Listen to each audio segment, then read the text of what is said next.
श्री स्वामी समर्थ. स्नेहाचा सुगंध दरवळला, आनंद क्षण आला. विनंती आमची परमेश्वराला, सौख्य समृद्ध लाभो तुम्हाला. दिवाळी हा हिंदू धर्मातील प्रमुख सण.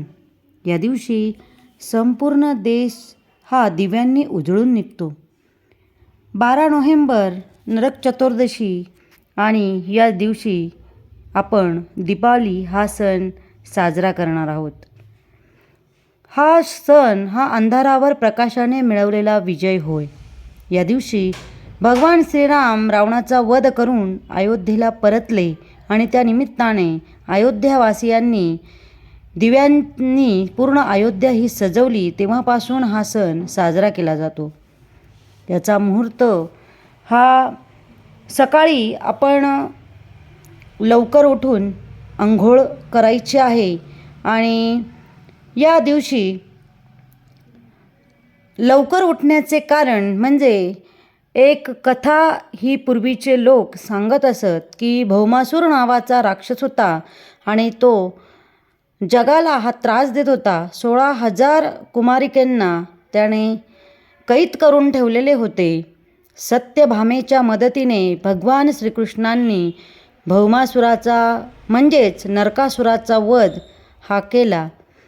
त्यानंतर नरकासुराने श्रीकृष्णांना एक उशाप मागितला आणि त्यानंतर जो कोणी नरक चतुर्दशीच्या दिवशी सकाळी सूर्योदयाच्या आत आंघोळ करेल त्यांना मृत्यूनंतर कुठल्याही यातना होणार नाही.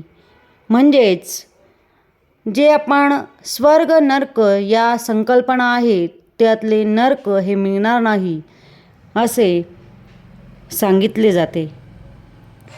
या दिवशीचा दीपावलीचा लक्ष्मीपूजनाचा मुहूर्त हा डिस्क्रिप्शन बॉक्समध्ये मी आपल्याला देत आहे.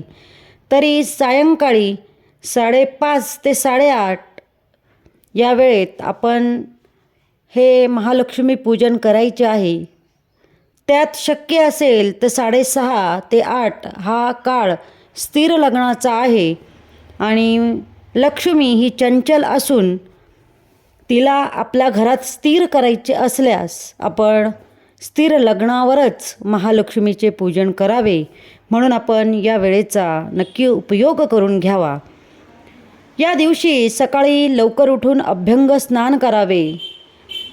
उठणे अंगाला लावावे. त्याचबरोबर आंघोळीच्या पाण्यात किंचित हळद केसर हे टाकावे. त्याचबरोबर शक्य असेल तर आपण गंगेचं तीर्थही पाण्यात नक्की टाकावे. घराच्या भोवती आपण रांगोळी काढावी. घर सुशोभित करावं.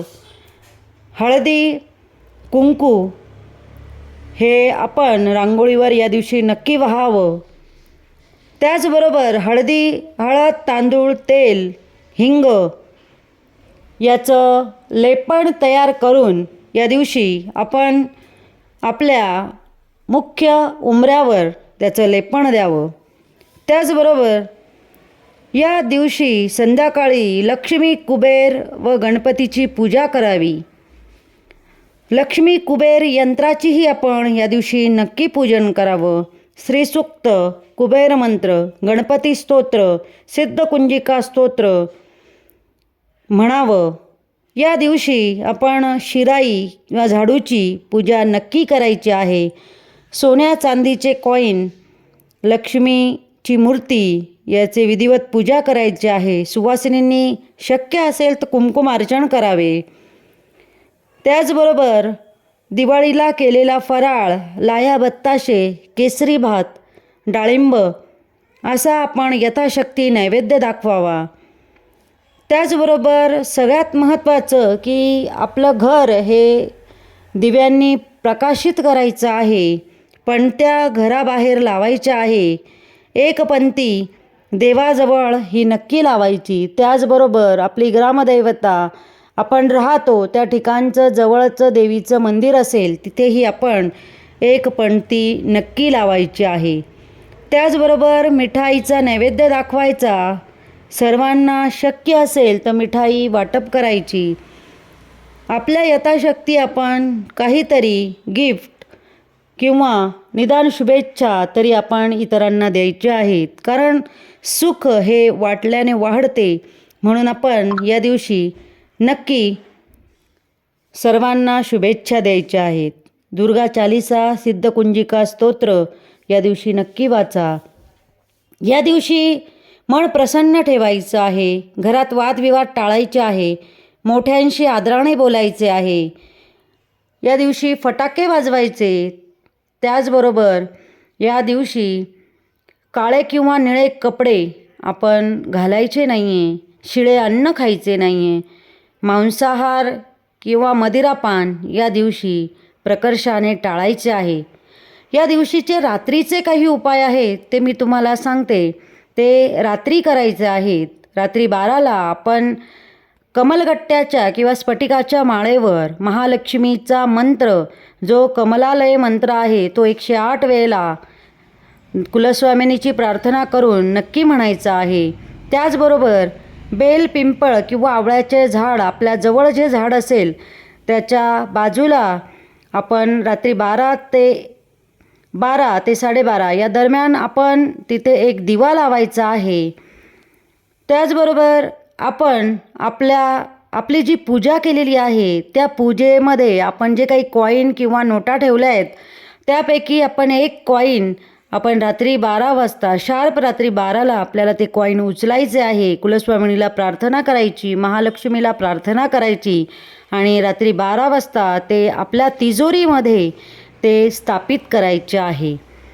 हे उपाय करताना शक्यतो आपण कुणालाही ते सांगायचे नाही. हे उपाय हे गपचूप करायचे असतात. याचे फळही तितकेच चांगले मिळतात. दिवाळीनंतर आपल्याकडे दिवाळी पाडवा हाही साजरा केला जातो. 14 नोव्हेंबरला सकाळी 6:14 ते सायंकाळी 8:35 हा दिवाळीचा पाडवा सण असणार आहे. त्या दिवशी आपल्या घराच्या अंगणामध्ये बळीराजा हा शेणाचा किंवा रांगोळीचा काढावा, त्याची पूजा करावी. त्या दिवसापासून विक्रम संवत्सर हे सुरू होते, नवीन वर्ष सुरू होते. या दिवशी सुवासिनी आपल्या पतींना औक्षण करतात. त्यांच्या आयुष्य वाढायसाठी, एकमेकांमधील प्रेम हे वाढण्यासाठी त्या दिवशी हे औक्षण करणं फारच महत्त्वाचं आहे.